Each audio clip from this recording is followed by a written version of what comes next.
Okay. All right. Welcome to the third Junior Golf Recruit podcast, the show that covers everything regarding junior golf and college golf. I'm Peter Festi, and today we're discussing college golf with the new women's head coach at Eastern Michigan University, Josh Brewer. Josh was hired by Eastern Michigan on May 29th, 2024, just a couple of weeks ago, after spending 12 years as the head coach at the University of Georgia and an assistant coach at Indiana University and USC, where he worked for our first podcast guest, Chris Zambry. So welcome, Josh. I imagine Well, the last couple of weeks have been pretty busy for you getting settled in a new school. Tell us what brought you to Eastern Michigan and a little bit about your new team. yeah, it's definitely been a whirlwind. Didn't, when you have to make decisions, you kind of wonder what is next. And, a month ago, Eastern wasn't even on my radar. But go up there, you listen to the vision. That's what you see game above on my hat. And it's just what they're trying to do. Keystone and his group are just trying to make Eastern a power in golf. I mean, most people will probably laugh at that as I say it out loud. But you know, it's interesting because Apple was 25, 30 years ago was it wasn't thought of as much and struggled. And Steve Jobs had this amazing vision and got the right people in place. And all of a sudden it's the dominant player with everything technology now. So as long as you get the right people in place, have the right vision, support, it's a chance to do something very different in college golf and maybe shake it up a little bit. So after hearing their 2 or 3 days of recruiting me, like I'm trying to recruit players now, it's been an amazing journey. And so far, exactly what they've told me has been exactly the truth. So I look forward to, again, just shaking up college golf a little bit. Sure. Yeah, I looked at the Game Above Performance Center, pictures online and what have you, which opened earlier this year. Gorgeous facility. I think you have a practice range, chipping, putting, locker rooms, meeting rooms, TrackMan, you name it. You've got everything there to succeed. Talk a little bit about that facility and what that does for your team. Yeah, it's an amazing facility. I'm gonna have to acclimate myself to it because it's been a while since I coached where we've had snow. But everything in there is exactly what you need on a cold day. Actually, I'd like to have it my previous stop just on some rainy days. Facility that good where you have true hitting bays, you have an indoor area, anything you can think of, technology. So it's a great use. The other fun thing for us is, I mean, we're going to travel south when school starts in January, February. I mean, we've been promised that. Probably, I don't know if we're going to fly commercial or fly on the G7. I'll let Keystone and his group determine that for me. But I've always wondered when I was at Georgia how these schools showed up with better suntans than us and sharper golf games. But after talking to coaches throughout the Midwest, I get it because they just, they'll plan a 3-day trip to train in 80-degree weather on good grass. And, instead of trying to hope it gets to 60, on a day and hit off dormant grass. So I'm excited for that. And, the other thing I like to tell my players, tell recruits, like everyone's home in December and the first part of January. So Yeah. if you live in a warmer climate, or you want to go play golf in Florida, go do that. So everyone gets caught up on, again, I sold it, gets caught up on like, oh, we get to play golf year round. But if you're from parts of the country where it gets snow during that time of break, it's like, you're not playing golf year round. So again, we look at it as like a 6 months, we're going to be using the indoor area and then on to playing golf in tournaments. Well, does that help to focus the players maybe a little bit that you have a short game and putting and the TrackMan, but maybe keep them away from just sticking on the range and developing those short game skills that they need? Yeah, I think so. And really, I think you can do some true teaching in that indoor area because you're not just going to sit there and pound, 307 irons into a simulator. And you get to set up golf courses on there and play them as well. We also have indoor bays where we can hit golf balls out into the surface when it's cold. But it's, I'll have to figure it out a little bit, but I don't know. It's just a chameleon. You kind of adapt and move on and just get ready for the season. So again, we found some believers, so we'll continue to do that in the recruiting process. And that's located at a golf course, is that correct? Correct. The golf course is 5 minutes from campus. It's ranked top 10 in college golf. So I mean, it's an amazing view. You said overlook a lake from our facility and kind of sit on the patio, have lunch, and it's just, again, an amazing view, great golf course, and just lucky to have it, where we get to practice and play as a team and call home. Yeah, it's amazing to see the transformation of golf programs over the last 5-10 years and the facilities that they're putting in place. It seems like every time a new one opens, it's kind of topping the last one that just opened. So yeah, and we've talked. I mean, as people probably know, we just hired a men's coach, and instead of dumping hundreds, or probably not hundreds of millions, but tens of millions of dollars in facilities you're starting to see, it's like, let us have that budget and use it, to let our teams travel a little better, a little different. Let us have better resources if we do battle weather. Also, use some of that money and try to give to the players in today's world of, name, image, likeness, or try to support them when they leave college on the professional front. Again, I'd love to have, be able to say we got a $30-40 million facility. Some schools have, but yeah. I think if you have student athletes, if we had that money and could use it, let's put 10-15 million into them somewhere, while they're in school, after school. And to me, it's a better use of your resources. Yeah. Does it really come down to kind of what the coach can do to develop the players, though? I've seen a lot of great facilities, but I don't know that they always translate into wins when it comes time for May and NCAAs and so forth. I think it does. Maybe it's just because I enjoy that part of coaching. I've always enjoyed recruiting, but also, we find players who have a little bit of an edge, want to get better, and at the end of the day, you need to be playing your best in our sport come March, April, May. And I think I've been lucky, have that track record of achieving that. And again, you mentioned you had Chris Zambri on here, and learned from him how to do it and really kind of peak a little bit. Swimming and diving is going on right now to make the Olympic team. And let's face it, those athletes are trying to peak here in that 1 or 2 week window. And yeah, for us, same thing, we're trying to peak for conference, regionals, and nationals. And that is, how we start building our plan. And so, yeah, I think you gotta, if you're a recruit, you need to go to a coach who has a track record of developing players in all conditions. Because it all looks great when you say you had the #1 recruiting class, but at the end, I'd rather be the #1 team in the country instead of the #1 recruiting class. Absolutely. So this may change a little. This question may change a little bit given where you are now, but looking forward in a non-tournament week during your season, what does a typical week for your players look like as far as spending time in the gym, practicing, qualifying? What takes up their time? Yeah, I mean, we'll work out 3 days a week. I've always believed in that as a head coach. We do it in season, out of season. If we're traveling, I believe you need to stay in the gym. You watch tour players. If anyone listening to this is lucky enough to play in a tour event, I mean, the trailer is full on days around. I guarantee you Nelly Court is working out, before she plays. And even if it's an early tee time, she might be doing a bunch of stretching and cardio just to get warmed up. So I've always believed in we'll spend a day somewhere doing kind of yoga, Pilates there. So we'll do that kind of Monday, Wednesday, Thursday. We'll work out as a team. In the morning, they'll go to class, and then in the afternoon, we'll practice.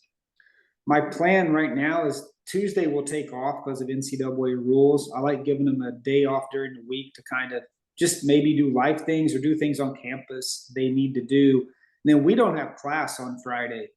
So we'll probably take some 2-day trips somewhere throughout, especially in the fall, throughout Michigan, play golf courses, and spend some time together as a team, but also it lets them sleep in a little Friday morning, and we can get a tea time at 10 a.m. at, all the great facilities around the area. We'll probably practice Saturday or play, and then Sunday also probably have off. And I honestly, I don't think my players will take the day off, but NCAA makes me at least give that one day in there. Right.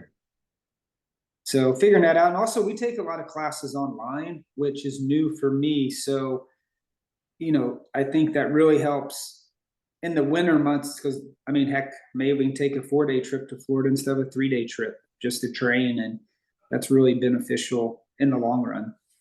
Yeah.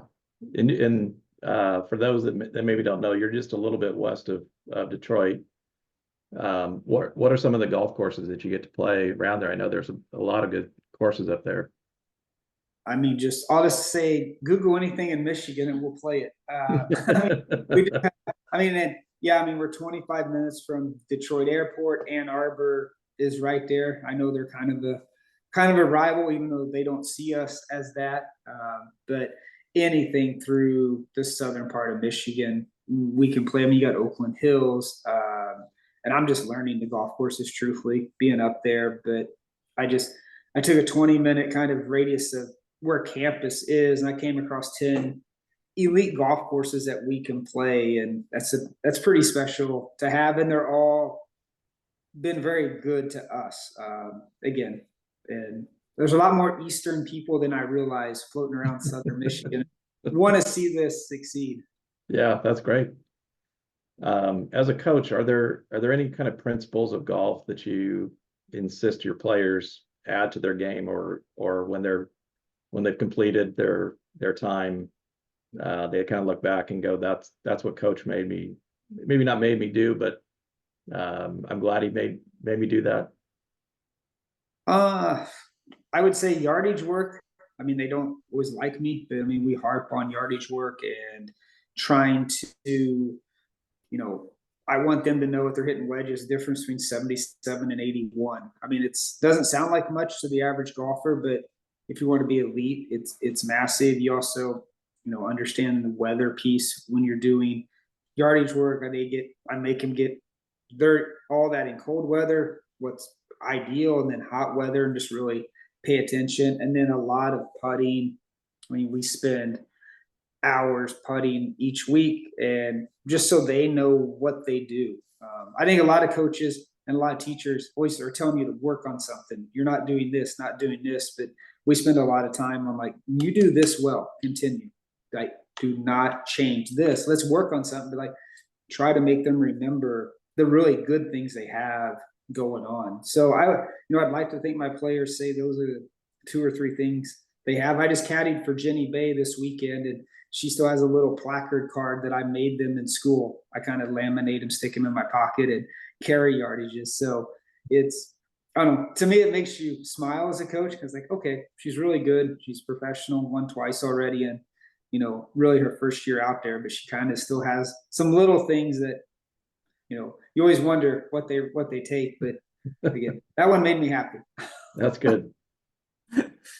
So a couple of days ago, high school rising juniors can start to be contacted and by college coaches directly. What can the class of 2026 expect over the next couple of months to a year? How do you go about targeting each high school class? I actually feel sorry for them. They're going to be overwhelmed for the next probably week. And I can't even imagine where they're at June 15th. I actually take a little different approach. I kind of lay low, stay quiet day 1, day 2. They're hearing the same sales pitch. They really are. So I just try to tell them, I think something parents need to understand is, you want your daughter to play wherever they go. I think a lot of us, again, I sold a logo. I've sold Indiana University. I've sold Southern Cal. I've sold Georgia. I've sold a logo for 20 years that are pretty powerful brands. So I'm kind of on the other side of helping create a brand along the way. And they are nice. There's a lot of pride in saying that your daughter goes to those schools, but is she playing or is she setting the bench? So I think it's important that they understand how many people are on the roster, and how do I get a play? And again, I'm going to do it much different. I've learned from my time. We're going to carry a very small roster and just develop players and give people a lot of chances to play, because qualifying is the most stressful part that they'll experience in college, and they need to know what, how a coach chooses that from there. And if I have a bad tournament, do I even get a chance to qualify? So, I would tell parents to be really diligent on that piece of it, and then find a connection that you truly believe and trust in the coach as you go, and study the track record of those coaches. Do their players transfer quite a bit? Are they constantly in the portal every year? Try to find alumni who have played for them, and they should do their homework, really. I mean, there's probably 3 to 4% that are already going to go. They kind of have their school picked out already, but the others need to really take their time and study what they're looking for and what's important, and listen. So, and make the coach answer questions. I don't know. Just ask. I don't get scared telling people something. So it's good. So, but I mean, put the coaches on the spot and just ask them up front what they want. But yeah, I feel, like I said, they need to get it narrowed down too. They don't need to have 30 schools. I mean, really, they should have a pretty good idea of what they're looking for. So, well, and I think in today's college environment, as compared to even just 3-4 years ago, with the transfer portal, allowing transfers basically any time, NIL dollars, or I think it places a premium on kids as freshmen trying to find schools that they play immediately, even if it's not the highest level school that they wanted to. Playing is what you want to do. It's what they've been doing their whole junior career, and it seems like some kids that get into a program maybe that they wanted to play for but aren't playing because they're not qualifying. They have to understand that in college, if you don't qualify, there's no tournaments. There's a few amateur tournaments scattered around, but you're not playing the regular schedule you had before. So I think finding that place that you can play is really critical for them. Yeah, I agree, and I don't know. I was lucky enough not to have to do that as a junior golfer.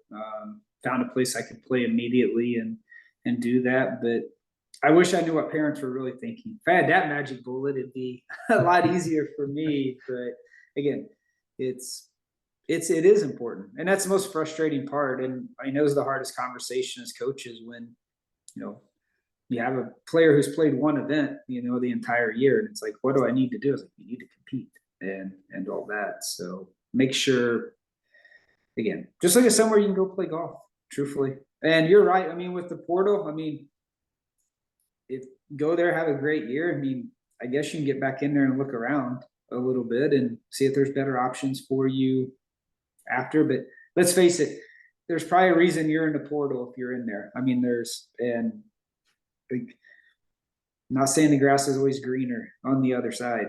Right. So you got to be careful on that front as well, as they navigate that, if they happen to do that in a couple years. Who knows what it's going to be, though, by the time the 26 class gets there. Heck, I don't know. I've kind of given up trying to figure out what the NCAA is doing now. So we'll just, as long as we have college golf, I'm good. As long as we have college golf, I know.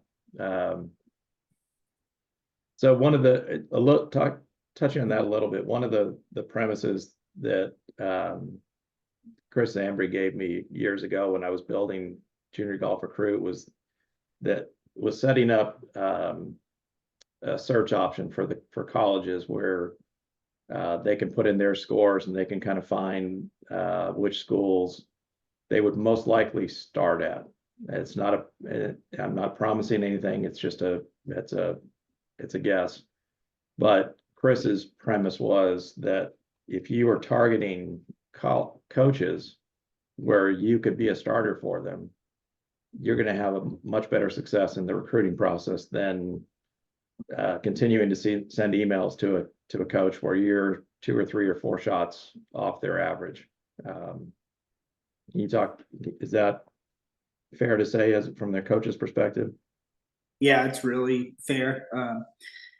I've been a person who's always responded to any message I get, even if it's like, "Hey, I'm sorry, we're done recruiting, or you don't fit." I just think I owe that to the player, a parent. I remember hearing Mark Cuban say that one time. He answered every email he ever received, and I was like, if that guy can do it, I can at least respond back to someone trying to live their dream. But you're right, and junior golfers need to understand if they're playing even top level AJGA and they have an average, go ahead and add 3 to 5 to that, and then start comparing yourself to college golfers. Don't be like, well, your team averaged 76 point, your third player averaged 76.6. I averaged 76 in high school. I can play for you. Right.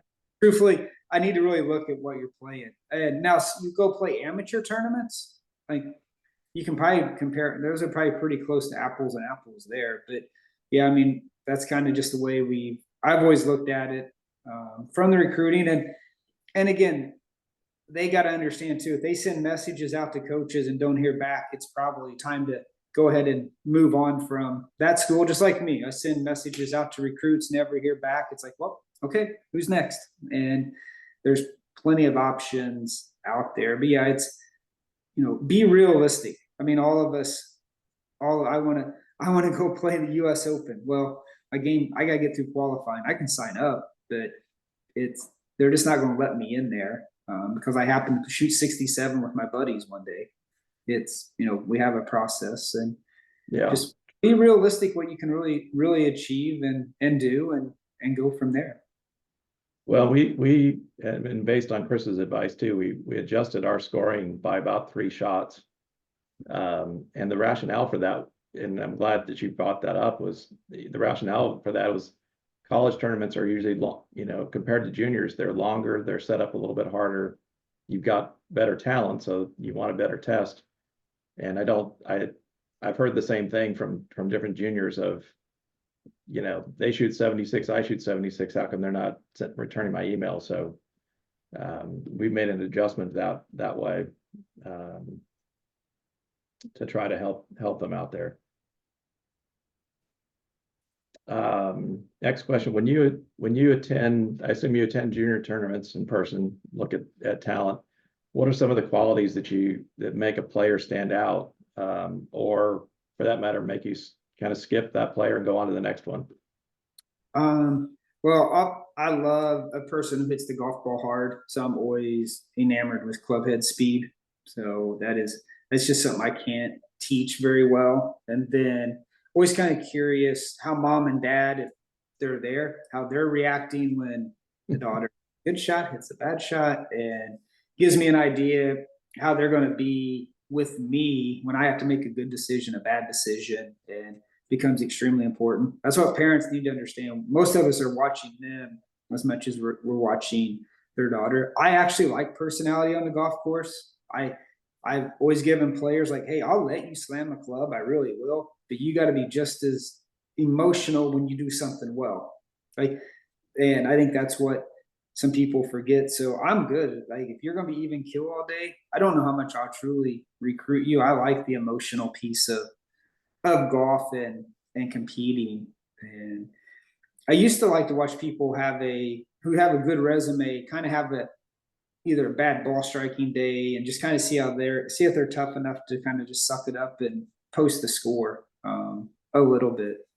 And hopefully I get to see them in contention. How do you handle being in the hunt? Are you looking at the leaderboard? Are you not? And all that. So I don't have a perfect, idea what I'm looking for, but you hit it hard, you will grab my full attention fast, even if your scores aren't perfect. Well, you're not the first coach I've heard from that has talked about looking at players and you're not rooting for them to play bad, but you want to kind of see that bad stretch and see how they handle it. And I know that's very odd for junior golfers to hear about. They think that you're there to see them make 4 birdies in a row and off you go, but that doesn't necessarily always tell you as much as what a little bad stretch does. Yeah, and also I go to practice rounds. I'm curious how they prepare a little bit, because maybe they're just out there and have no clue, and then they show up and don't play their best. Like they kind of start to figure it out. They're spending 1 or 2 days, and I feel like that's something we do a good job of just kind of teach and help. Where it's like, oh, okay, there's some good things here, but it's, always curious kind of what happens in that practice round. Also, kind of who they're playing with, how they interact with others, and everything. There's a little bit of, I don't know. I've always enjoyed that, and just kind of paying attention, because at the end of the day we are a team sport in college, even though it's a very individual sport, so you do have to kind of fit in with your teammates, get along, and try to achieve the same goal. Have for the women that you've had over the years, when they come in as freshmen, have they traditionally kind of known what a practice round involves, or is that something that you have to teach them? Usually we have to teach them. Usually they just want to hit as many balls as they can, and not spend a lot of time charting any kind of green. So it takes a semester. And from the college side, I do it just like the NCAA does it, where you only get one shot off the tee, one shot into greens. And I make my team do that in practice rounds. We also only get one practice round for that time of year. I know schools will fly down and play, and I'm sure junior golfers, they'll play 3 practice rounds. It's like, sorry. And the US Open, British Open, that you can, but I treat it just like the most important events of the year. So we got to learn that information fast. I mean, technology's helped, because we will spend 60 to 90 minutes about 2 days before the tournament. I have their yardage books. We already kind of have a plan in place based on how far they hit it, what they should see when they see that hole. But yeah, I'd say it takes about a semester for it to really sink in, and it's a lot of just training on our ends. I'll sit down with them, like, all right, what notes do you have individually, not as a group? Like, what do you write down? What do you see? And it's always fun, because it's usually, there's not much written in there the first tournament they played, but by their senior year, I don't even go there. Like, yeah, they basically have taken everything. They're good. They've got notes, they've got highlighters, they got everything in there. Yeah. Let's talk about your roster for next season. You just added a transfer from Georgia, Savannah DeBrock. I saw her play last spring out at the tournament in Georgia.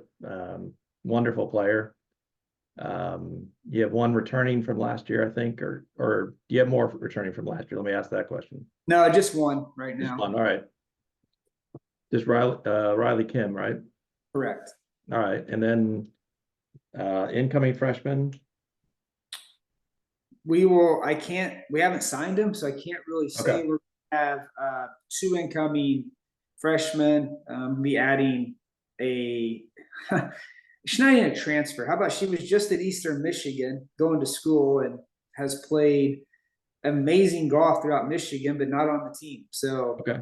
Convinced her. But no, we're up to 5 now. I actually can go tee it up and take all 5 tee times in a tournament. So and like a week ago at this time, I think I had 2 players and I was a nervous wreck, but just work connections. But truthfully, if anyone's listening, they're 2024 or can start in January 25, please call me, because I feel like we need one more golfer, and you're gonna have an amazing opportunity to play an elite schedule. So heck, give me a call, and if you love golf, it'll be the right fit. And again, help us prove that we're not crazy in believing this is going to work. Well, and get great facilities up there too, so that's great. So the transfer portal, we talked about this a little bit before, but the transfer portal's had a big impact on college sports. You had added one transfer. Will you continue to use transfers coming in, or is that something you don't particularly like? I don't know. I think we have to have success this year, next year on the golf course to get transfers. I think it's when these players are transferring from various schools, they kind of already know where they've been, and they kind of, again, get wowed by a logo talking to them, where they just see Eastern Michigan as in this town that's spelled funny, pronounced funny. has an indoor area, and that was ranked 226 last year. So they have a hard time understanding what is there, and they're down to 1 or 2 years, so they're a little hesitant there. So I'll continue to look, but we'll see. I love developing players. I like watching them come through the program, and that's why I'm taking a bunch of, our nucleus is going to be a younger group, and we'll just build there a little bit. But at the same time, I have to look at it. I guess my fear is like we get them too good and they want to get in the portal. So I mean that's my but again, the one thing, I never had a player enter the portal my entire time as a head coach. I was the only school in the conference who, no one ever left. Everyone stayed, and even when they probably could have played more somewhere else. So I feel like we've always done a good job of creating those relationships where people don't want to leave at the end. But yeah, it's interesting. I think a lot of coaches, I probably gotta be careful what I say about them, but they've gotten lazy in recruiting junior golfers, where they just want to go to the portal and try to find someone for a year or two. I don't know. I like people who want to come in, grow, and spend 4 years together, and not kind of be half a year or 1 year, maybe hired gun. But again, they're in a portal for a reason. They're leaving the school for a reason. Something didn't work out, and they're just like me in recruit. I always tell parents, recruiting process, it's nice as I'll be to your daughter and you till you graduate. Like it is, and you'll never be on this good behavior around me again till your daughter graduates. So it's okay. We're both there. Let's just cut through the BS and move on. So yeah, but there's a reason, especially, I don't know. I look at them like, why? Why would you? What are you trying to achieve? And they never tell you the truth. So last year's roster at Georgia, you had 7 international players. How do you think that will be a trend that you'll try to continue to use international players to fill your roster there at Eastern Michigan? yeah, I will. Just have so many connections around the world, and I mean those connections have helped me fill the roster coming this year at Eastern. And again, we catch a lot of blowback as American coaches because they're like, it's taxpayer money doing this and everything. And I was like, I get it, and I would love every player on my team be from Ypsilanti, Michigan. I really would. It'd be an amazing story. But there's probably, I don't know if Ypsilanti will ever produce a college golfer who's going to be an All-American. I would hope they can, but so I have to search. Also look at the U.S. Open leaderboard and the LPGA. And again, I just caddied on the Epson. So many players are not American in women's golf. And I'm hoping this is what Chris is tasked with, develop more American players so American colleges can, take them. And I think American parents also got to understand, like they need to. There's 5 or 6 schools that they all think their daughter has to go to, and it's part of that issue too. Is like they get caught up on a few things, and I guarantee you, most American parents wouldn't even send their daughter to Eastern Michigan to play for me. They really won't. They won't even return a phone call most of the time. Like they see Eastern as, where it's at, and again, I get it, but it's not fair. So I will recruit internationals. They don't care. They just want to play college golf, get an education. And a lot of them too come from national teams. So they already kind of have the team dynamic built in. And again, I'm hoping Chris and USGA start to get that. But let's face it, that's ground floor right now. I'll be retired probably by the time I see the USGA truly get the national team correctly done and state teams done. Yeah, that's something Chris and I talked about on his on the podcast with him. Was you looked at the men's and women's side, and the men had, both in professional and on Weiger, had a much higher percentage of Americans than on the women's side. So that was definitely something that they were taking a look at, of how do you get more women.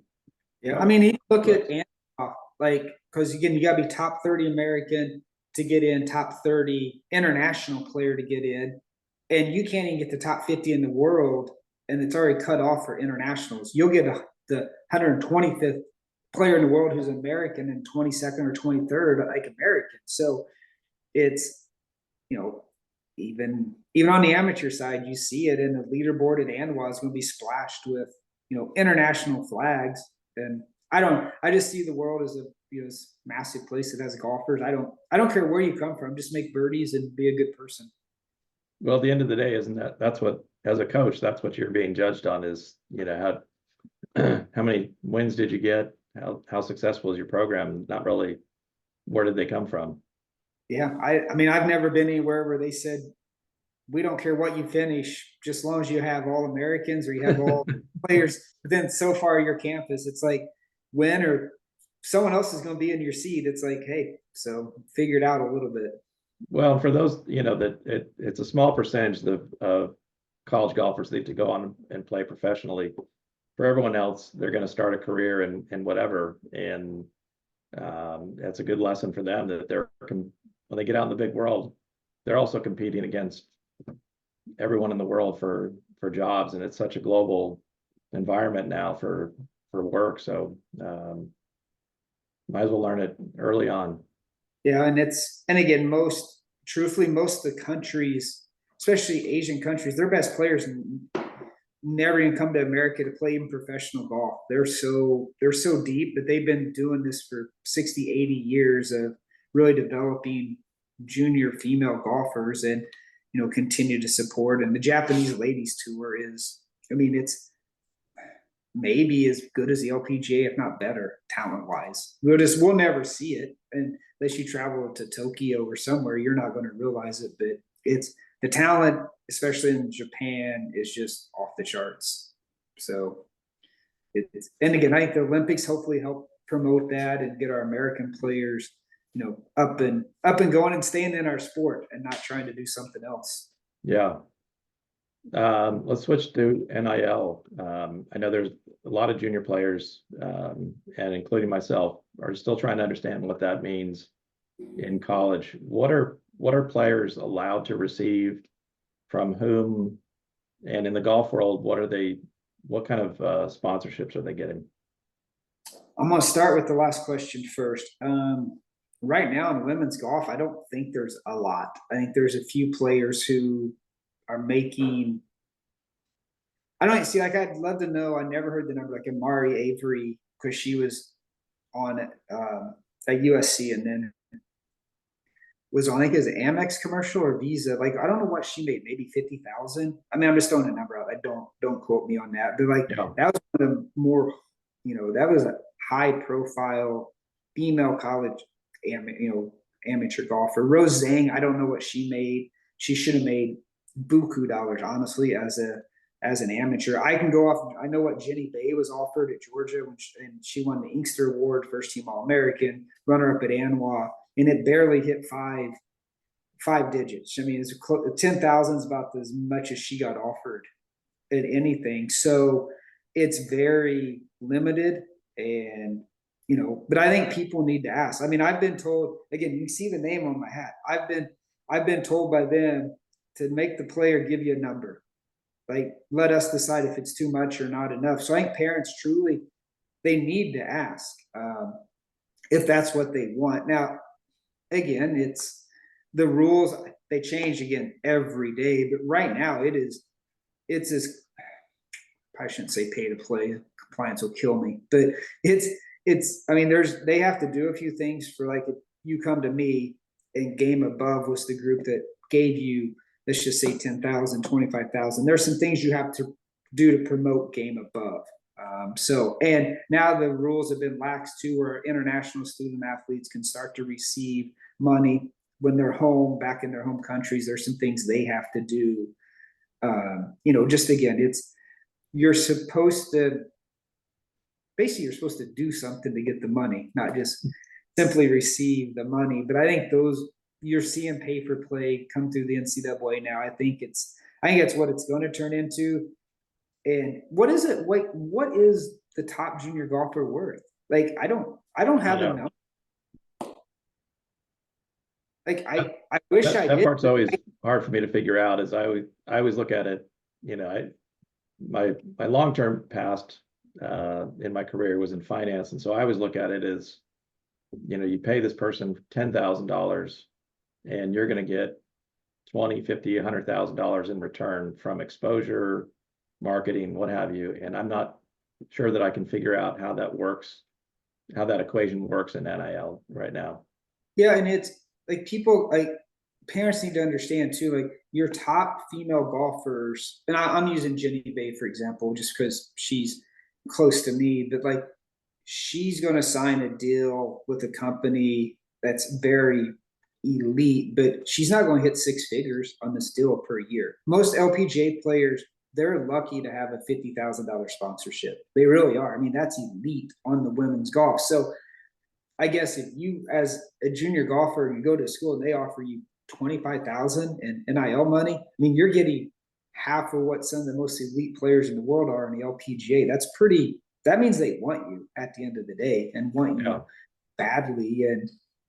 And I don't know. Again, someone's listening. Throw out a number to me. Make me have to go to them and say she wants this. Like, make me say we can't do it. I truthfully, if you're good enough, I don't think you're going to get told no by us. In Jenny's case, is that like clothing or clubs, balls, equipment? It's simply a just a dollar amount that they want the brand, to the sponsor for a tour player. The hat is that most important, and you got the logo on the shirt and golf bag. But the hat's the most important piece because at the end of the day, if you're on TV, like your hat is always in view everywhere you go, and that is the ultimate billboard. And that's why you see some tour players just have it blank, like they're looking for a sponsor. And I don't want to give anyone any free advertisement. Yeah. You mentioned that too. Like I've asked the question because you're starting to see NBA teams and WNBA, but like then they'll have like again, I'll show my shirt. It's Eastern Michigan. I have Adidas. But like when are you going to see Game Above stamped on the shirt as well? And because they've done so much for us, or if it's I mean, whatever that big donor is at a school, but when are universities going to find out is another revenue stream? And most of them probably haven't thought about it. They don't think that forward. They just try to react to what they're being told to do. But like, I think that's coming too, where you're going to see as much Game Above on our shirts as you are Eastern. Like, it's just where we go. And again, European teams are used to it, the soccer clubs and all that. Heck, you don't even know what they're billboards. NASCARs are billboards. Yeah. Some of the soccer teams, you're not even sure what team they are, given how many sponsors they've got on their shirts. All right, is there anything else we haven't covered that you want to let junior golfers know about? If they send messages out right now, like you said, the 26 recruiting class is getting bombarded. Just if they're younger than that, I mean, when they send information to us, please include their graduation date and any contacts they can give us, because there's certain people we can still talk to, even if they're too young to be contacted. So make sure that's up to date. And it's so easy in today's world to just continue to put your schedule up, like send us that, send the results. Also tell us if you're going to drop out of a tournament. I've flown to a tournament before. I was supposed to watch a player. She never showed up. And you talk about being furious because again, it's a little bit of respect. And in today's world with Instagram and Snapchat, all that, they could just put their schedule up there for the summer. We're going to look at it. I promise you we're following you. But I don't have a lot. Just enjoy the process. It's supposed to be a happy time in their lives, not stressful, and also be patient. I mean, I try to, if there's multiple schools and someone's trying to put pressure on you, just ask why, and don't panic on it. Just ask them why. Like, why are you doing this? And like, I have one right now. I have a player I've made an offer to, and she has 24 hours because it's already been a week. I have another player who wants to come, but I've told her like, hey, I'm giving you 24 more hours and I'm going to have to make this offer. I'm not saying she accepts, but like, ask me why I'm doing it. And I'll just tell you the truth. That's all I try to do. And that's all I ask from parents and recruits is have fun, but be honest during the process. Cause if I'm talking to you, I'm not trying to waste your time. Yeah. Good.